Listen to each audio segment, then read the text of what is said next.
अस्सलाम वालेकुम व्यूअर्स, क्या हाल चाल हैं आपके। उम्मीद है आप सब लोग खैर खैरियत से होंगे और अपने वीकेंड को अच्छे से एंजॉय कर रहे होंगे। तो आज जिस टॉपिक के ऊपर मैं बात करना चाह रहा हूँ आपसे, वो है कि पाकिस्तान के अंदर क्या यूज्ड गाड़ियों की इंपोर्ट अलाउ है, और अगर इंपोर्ट अलाउड है तो वो किस कंडीशन के ऊपर है। तो उसके सबसे पहला जवाब जो आपको सरप्राइज़ करने के लिए काफ़ी होगा कि पाकिस्तान के अंदर यूज्ड गाड़ी को इंपोर्ट नहीं किया जा सकता। हाँ, नई गाड़ी को हर कोई इंपोर्ट कर सकता है और उसके लिए एक स्टैंडर्डाइज प्रोसीजर है। जिस तरह रेगुलर बाकी चीज़ें इंपोर्ट होती हैं, उस तरह रेगुलर आपकी गाड़ी भी इंपोर्ट की जा सकती है। अब बातें हैं कि हमें पाकिस्तान की सड़कों के ऊपर यूज्ड गाड़ियाँ जो हैं जापानीज़ या मुख्तलिफ़ किस्म की फिरती हुई नज़र आ रही होती हैं कि ये किस तरह पाकिस्तान के अंदर इंपोर्ट हो गई हैं। तो मोहतरम, उसके अंदर बात यह है कि गवर्नमेंट ऑफ पाकिस्तान 3 तरह की गाड़ियों को कंडीशनल अलाउ करती है, और स्कीम्स हैं बेसिकली। अगर हम उनको गिना जाए तो उन स्कीम्स को कहते हैं personal baggage, transfer of residence and gift scheme. इन गाड़ियों के अंदर आप गाड़ियों को पाकिस्तान में इंपोर्ट कर सकते हैं। जब मैं आपको इन जो स्कीम्स हैं इनकी अगर डिटेल बताऊं, तो उससे पहले ज़रूरी है कि ये स्कीम्स जो हैं ये कुछ कंडीशंस के साथ आती हैं। पाकिस्तान के अंदर अगर आपने इन तीनों स्कीम में से किसी के अंडर भी गाड़ी इंपोर्ट करनी है, तो आपकी जो कार है या आपकी जो छोटी गाड़ी है वो 3 साल तक ओल्ड होनी चाहिए। उससे पुरानी गाड़ी पाकिस्तान के अंदर इंपोर्ट नहीं हो सकती। और सिमिलरली अगर आप एसयू में, क्रॉस ओवर में, या जिस तरह ये रेवो ये डाले फिर रहे होते हैं, अगर आप इनको देखते हैं तो वो गाड़ी मैक्सिमम 5 साल तक पाकिस्तान के अंदर इंपोर्ट की जा सकती है। यानी कि उसकी एज 5 साल होनी चाहिए। अगर वो 5 साल मीन 60 मंथ्स, अगर वो गाड़ी की 61 मंथ ओल्ड हो जाएगी तो वो गाड़ी कन्फिस्केट हो जाएगी, फिर वो गाड़ी कस्टम आपको रिलीज़ नहीं करेगा। और इसके साथ अब हम आगे चलते हैं मज़ीद। तो बेसिकली जो 3 स्कीम्स हैं, इसमें ट्रांसफ़र ऑफ रेजिडेंस में ये है कि आप कुछ अर्सा बाहर रह के पाकिस्तान के अंदर आ रहे हैं, तो गवर्नमेंट ऑफ पाकिस्तान आपको अलाउ करती है कि आप जो गाड़ी इस्तेमाल कर रहे थे वो आप वापस ले आएँ और आप यहाँ आके उसको इस्तेमाल कर लें। व्हीकल बैगेज में भी सेम इसी तरह ही है कि आप पाकिस्तान में आ रहे हैं, लेकिन आप ट्रांसफ़र ऑफ रेजिडेंस नहीं कर रहे, लेकिन आप पाकिस्तान में आ रहे हैं कुछ अर्सा गुजारने के बाद, तो गवर्नमेंट ऑफ पाकिस्तान आपको अलाउ करती है कि आप एक गाड़ी उसमें लेके आ सकते हैं। इसी तरह ही अगर आपने बाहर कुछ टाइम स्टे कर लिया है, तो आप इंटाइटल्ड हैं कि अपने किसी ब्लड रिलेशन को, लाइक अपने भाई को, अपनी बहन को, बेटा बेटी को या माँ बाप को आप कोई गाड़ी जो है गिफ्ट कर सकते हैं। उसकी फिर आगे आगे फर्दर कंडीशंस हैं जिनको हमें साथ लेके चलते हैं। वो ये है कि आपका जो स्टे है वो तकरीबन तीनों स्कीमों में जो लास्ट स्टे आपका अब्रॉड है वो तकरीबन 365 डेज़ का होना चाहिए, और साथ साथ पिछले 5 साल के अंदर आपने कोई गाड़ी इंपोर्ट नहीं की हो पहले। तो ये बेसिक बड़ी बड़ी कंडीशंस आ जाती हैं इसके अंदर। फिर जब हम ड्यूटी टैक्सेस के अंदर जाते हैं तो उसके अंदर मुख्तलिफ तरह की रिजाइम्स बनती हैं। इसमें एक बड़ी मशहूर मरूफ है FDR, इसको फिक्स ड्यूटी रिजाइम कहते हैं। इसके अंदर हमारी 1300 cc तक की गाड़ीज कवर हैं। वो एक मखसूस उनकी वैल्यू गवर्नमेंट ऑफ पाकिस्तान ने फिक्स कर दी है, जिसके ऊपर आपने गाड़ी की एजिंग जो है वो उसके मुताबिक आपको डिस्काउंट मिलेगा और आपने उसके ड्यू टैक्सेस देने हैं।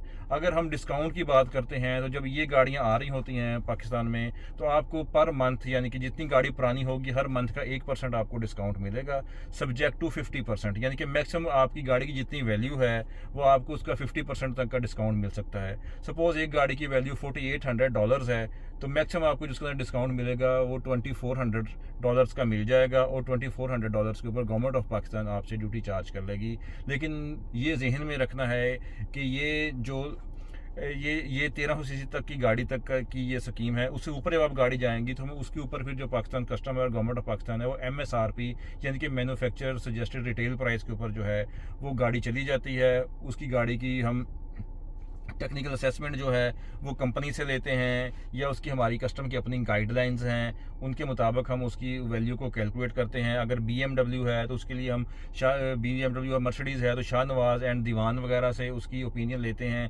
कि गाड़ी की MSRP क्या है। फिर उसके ऊपर आगे हमारा प्रोसीजर शुरू हो जाता है कि हमने क्या करना है। और जब हम उसको इन डिटेल जाते हैं उस प्रोसीजर को डिस्क्राइब करने के लिए, तो वहाँ से हम उनसे हम लिखते मंगवाते हैं कि आप बताएं ये गाड़ी, इसके अंदर क्या स्पेक्स हैं और क्या इसकी वैल्यू है जिसके ऊपर जो कंपनी आपको ये BMW सपोज दीवान को गाड़ी कितने में दे रही है, मर्सिडीज़ वाले गाड़ी जो हैं वो इनको गाड़ी कितने में दे रहे हैं अपना शाहनवाज को। उसके मुताबिक फिर वो हमें वापस रिटर्न अपना रिप्लाई करते हैं। फिर आगे उसका जो प्रोसेस है वो स्टार्ट होता है ड्यूटी एंड टैक्सेस को लगाने का। अच्छा व्यूवर्स, मैं आपको बताता चलूँ कि जनरल जो चीज़ें हैं वो मैंने आपसे डिस्कस कर दी हैं। इसमें एक डिटेल्ड व्लॉग बाद में बनाऊंगा जो कुछ लेंथी भी हो सकता है, जिसमें जो टेक्निकल डिटेल्स हैं वो मैं आपके साथ डिस्कस करूंगा, जिसके अंदर आएंगे कि आपने इसकी जीडी किस तरह फाइल करनी है, आपको जो बिल ऑफ लीडिंग है वो कितने दिन के अंदर होना चाहिए, रेमिटेंस आपकी कब आनी चाहिए, कहाँ से आनी चाहिए, उसकी क्या सूरत हाल है। उसके लिए मैं सेपरेट वीडियो एक अलग से बनाऊँगा, ताकि जो लोग इसके अंदर सीरियस हैं इंपोर्ट करने के लिए, उनको कोई टेक्निकल इन्फॉर्मेशन भी मिल सके। जनरल वीडियो ये मैंने कर दी है ताकि ये आप लोगों तक एक जनरल जो बातें हैं वो आप तक पहुंच जाएं, आपको पता चल जाए। अब जो टेक्निकलिटी में के जाएंगे तो टेक्निकल वीडियो जिसमें ड्यूटी एंड टैक्सेस की कैलकुलेशन की जो परसेंटेजेस हैं वो भी मैं आपके सामने रखूँगा कि कितनी होती हैं, आपको कितने ड्यूटी टैक्सेस चाहिए होते हैं कोई भी गाड़ी इंपोर्ट करने के लिए।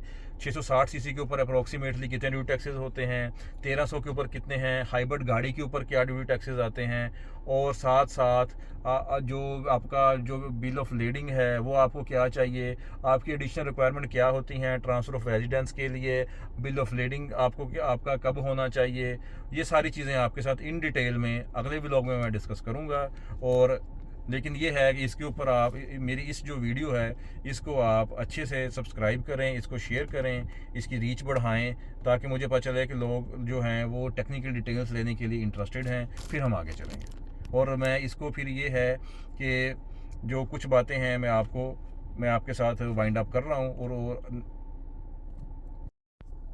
अगर हम इसको आगे डिस्क्राइब करें तो उसमें एक कंडीशनल जो है कंडीशन वो ये भी गवर्नमेंट ऑफ पाकिस्तान ने दी है कि जब आप बाहर से गाड़ी पाकिस्तान में भेज रहे हैं इन तीनों स्कीम में से, तो ये गाड़ी बाहर से आनी चाहिए। और सेकंड बात ये है कि इसकी जो ड्यूटी टैक्सेस की अमाउंट है वो भी विया बैंकिंग चैनल, मैं फिर कह रहा हूँ कि बैंकिंग चैनल के ज़रिए से अमाउंट आपने पाकिस्तान में ट्रांसफ़र करनी है। फिर और उसके ऊपर जो पाकिस्तान कस्टम्स है वो उसकी जो प्रोसीड है उसको वेरिफिकेशन करता है, और वो ड्यूटी टैक्सेस जो हैं वो एट्रीब्यूट होते हैं उसको, और वो गाड़ी जो आपको फिर उसके बाद क्लियर होती है। अगर आप इस अमाउंट को किसी और वे से यानी कि मनी चेंजर के ज़रिए भेजते हैं तो वो एक्सेप्टेबल नहीं होती, आपने बैंकिंग चैनल से ही करनी है।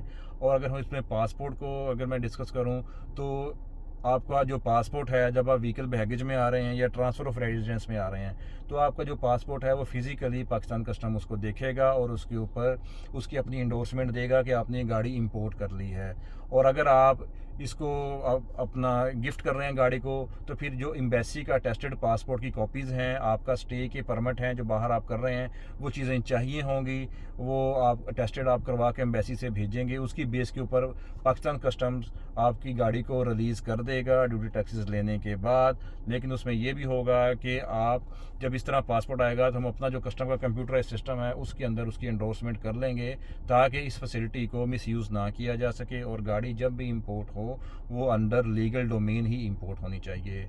तो ये एक बड़े सवाल थे जो मेरे से हर रोज़ पूछे जाते हैं कि जी कौन सी गाड़ी इंपोर्ट हो सकती है, कौन सी गाड़ी इंपोर्ट